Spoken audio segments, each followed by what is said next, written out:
So, a Gears of War E-Day dev has commented on whether the upcoming prequel is set to feature a multiplayer mode.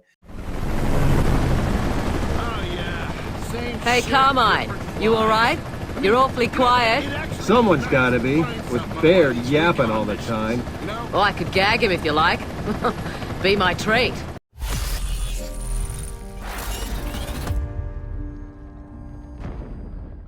I'm here, sweet cheeks.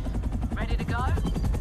So, Gears E-Day is considered to be the next mainline game in the series. The rest, which are multiplayer, are mandatory part of the experience. So the announcement of E-Day was a huge surprise because many were expecting it to be one of two things: a continuation of Gear 5 story or a Gears collection. All right, kids. Gather around. Now, I think us three all would have wanted the Gears collection.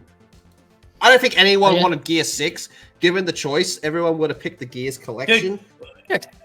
Like we said, Gear 6 should have come after the trilogy. So you hype up all us old fans, and then you allow us to play 4 and 5 like later down the track. There's Game Pass and whatnot as well. Or maybe you just add it to the collection, right? You just go, okay, fuck it, we'll just add every game to the collection. So then you kind of ease us back, right? You know what I mean? Yeah. Where you're like, okay, fine, we got our goodwill, we got our original trilogy. Now you have to try and fix it with fucking 6, like how Halo fixed, somewhat fixed it with Infinite, right? Like you can talk about that DLC and stuff, but at least the campaign kind of brought it back, right? People were mostly happy with it. So that's what they would have to do with 6, right? Don't mind him. Someone stole his teddy when he was little. I know everyone's excited for E-Day. It's only because you see Marcus and Dom together again. And I would rather see them together again in a trilogy remaster than E-Day. Like I said many times, I think E-Day is an actual DLC for the trilogy remaster. It's like, okay, so we got this trilogy remaster, but you know what we're also going to add? We're going to add E-Day to it. That's right. It's not all just remastered. You're getting the Marcus Collection, and you can't have the Marcus Collection without E-Day. That would have been cool, but I guess people just don't think anymore. All right, so neither came to fruition. Instead, players were shown Gears E-Day, which takes the series back to the very beginning of the Locust War, featuring fan favorites Marcus and Dom. In the time since, the Coalition has confirmed that Gears of War 6 isn't being abandoned, unfortunately, and the story will eventually be concluded despite E-Day coming first. So in an interview with Windows Central, the Coalition's creative director, Matt, was asked about the possibility of multiplayer returning to Gears E-Day. After all, it has been a staple of the franchise since the inception, but it wasn't featured at the Gears E-Day reveal. He goes on to say, I would say this is the next mainline Gears game. Gears has a pretty clear DNA for gameplay mode, so you can probably anticipate where we'll be going with E-Day. That pretty much says, like, I'm not allowed to confirm, but yeah, it's going to be there. So while not a direct answer, the implication is certainly that Gears E-Day will feature some form of multiplayer, although what form remains to be seen. It could be competitive versus mode, which would have been the backbone of the series since inception. It will also likely include a horde mode. I would certainly hope so, which sees players take on waves of enemies in high-octane action. With no release window currently locked in for E-Day, there's plenty of time for Coalition to discuss multiplayer in detail. Overall, Gears E-Day is a cool idea for a title. It was unexpected for sure, but it makes total sense in hindsight. I don't necessarily agree with that. But there was another part of this interview that actually wasn't in there. My bad, I thought it would be. They asked him the question about General Ram. Would he be there? And the dude just like smirked and said, I can't answer that. Yeah, it's story spoilers. Yeah. Yeah. That is one thing that is also interesting a lot. Sorry, John. There's one more thing as well. Apparently, the campaign is going to show the creation of the Lancer. Yeah, that's what they were saying. Yeah, creation of the Lancer and the chainsaw. How it was come to fruition. That's very dangerous because I know you're getting close to like you can really overstep some lore boundaries there.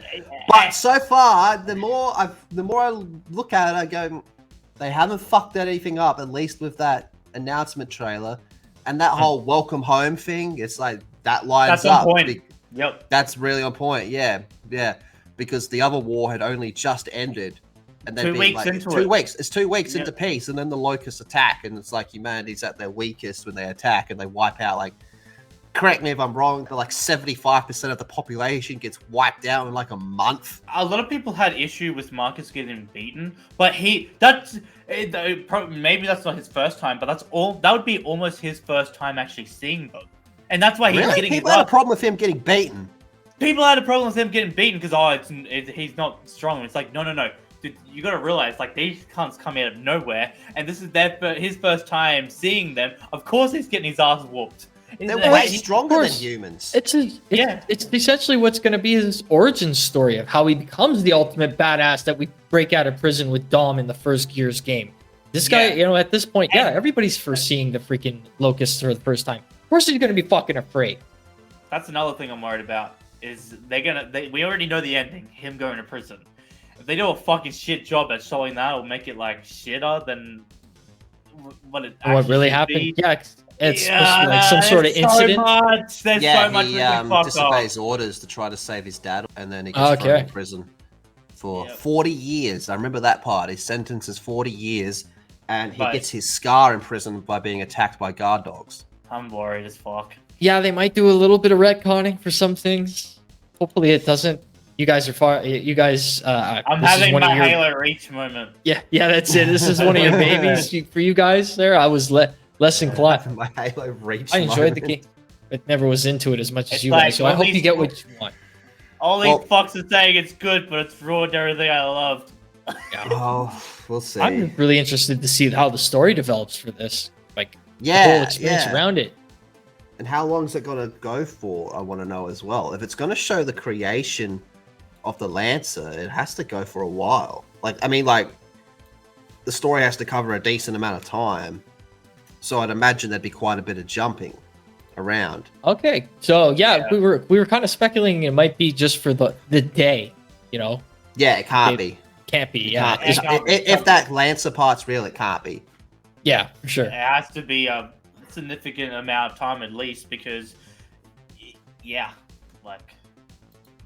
come on. Imagine they just fucking find a chainsaw and so one day, duct tape it. I'm gonna kill myself. Yeah, that'd be disappointing. Fuck. If they were gonna do something, I think they might have Baird and Cole meet up with Marcus and Dom. No, that way they can have the would break full band together, and they'll be like, "That no." Yeah, that wouldn't work. No, that doesn't work. Oh, imagine if you see Cole Train already. Oh no. I hope not, but I think what we might see is another Carmine. Maybe the brothers. Would that be bad? Would that be too bad? The family together.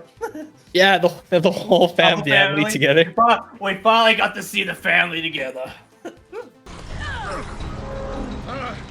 I suppose you want me to say I've always loved you.